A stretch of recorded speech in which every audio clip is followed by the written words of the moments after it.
I'm Alex Morash, and let's queer up the world view.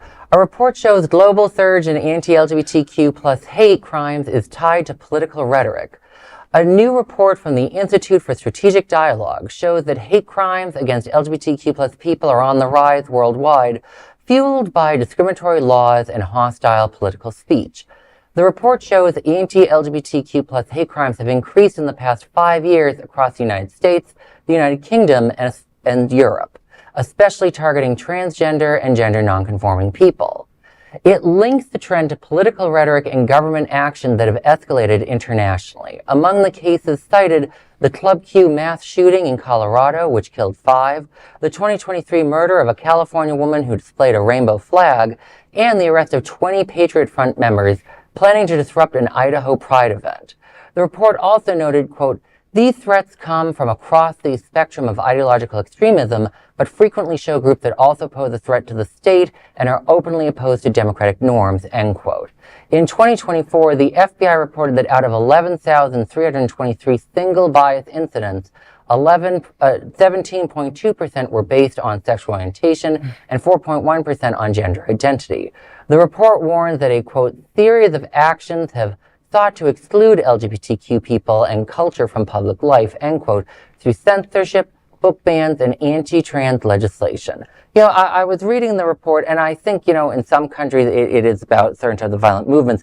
With the United States and the United Kingdom, how did these elected officials get there? And there's a lot of very prominent, big funded, rich people that fund that. In the United Kingdom, I always talk, when we talk about the UK transphobia, like, there's one billionaire named J.K. Rowling who really got the ball rolling on that because she's a very influential person. Yeah. Everyone knows her. She has money. She's able to make that whole push. And in the United States, we have the National Christian Foundation, which funds the Alliance Defending Freedom, which is the anti-LGBTQ hate group, the Family Research Council, and all their buddies are also funding people like Mike Pence, Donald Trump, and all these crazy. And that rhetoric is in our life because people are funding it, and we need to be very aware of that and what's going on, and how it's not just a few crazies. Whoever did the awful shooting of Club Q, that's a single incident crazy. The donor class, how they act, and these bigger malicious type stuff, like the 20 arrested in Idaho. There was an incident of 100 armed goons at UCLA a couple years ago, who it wasn't an anti-gay thing, but magically they all had ties to anti-gay hate. I'm like, oh look, that's what we should really worry about. The double side of you have the right-wing militia extremists forming, and you have these rich people that are funding this crazy. That should really be concerning every queer person in America and the United Kingdom right now. As for the rest of Europe, a whole other story. Yeah, and don't forget the Heritage Foundation, and let's really not forget self-loathing homosexual Peter Thiel. Yeah. Let's not forget Miss Moneybags and her hate.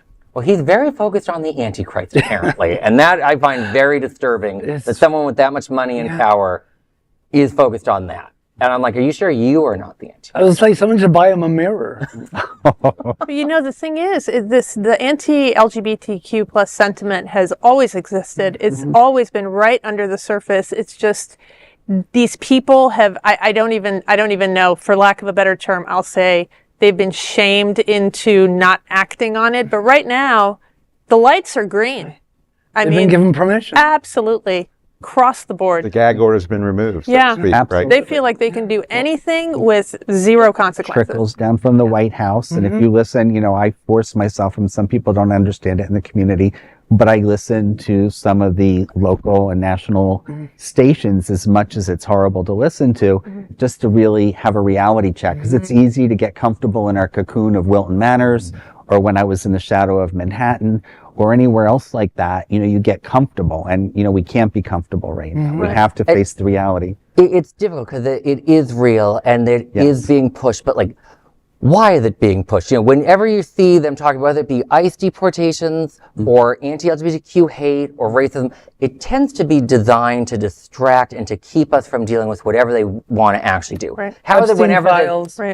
Why is it that there's always something like this happens, all this anti-queer hate, and then magically rich people somehow get richer and get big tax cuts when we're not looking? That's clearly not connected. Smoke and mirrors. Hot button issues, and then they pad their pockets while no one's looking. It's always like that. Well, there is no other queer nonprofit media platform like this in the entire world. Support our LGBTQ stories, sharing them, and subscribing to Queer News Tonight.